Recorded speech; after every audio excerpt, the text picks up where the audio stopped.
Mga katambayan, ang pag-ibig at utang ay parehas. May pangako parehas, may umaasa, pero ang pag-ibig parehas nakinabang sa benefits nito.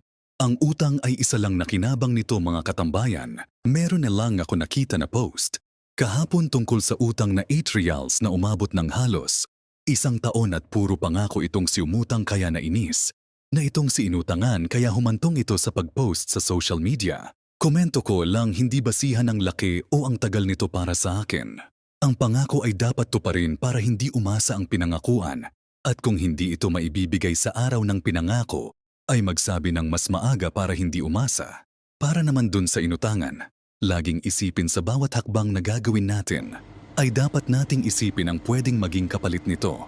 Kaya wag nating ihahalin tulad ang utang sa pag-ibig, dahil sa pag-ibig parehas. Kayo nakinabang sa utang yung umutang lang. Pero parehas, may pangako. Bye-bye.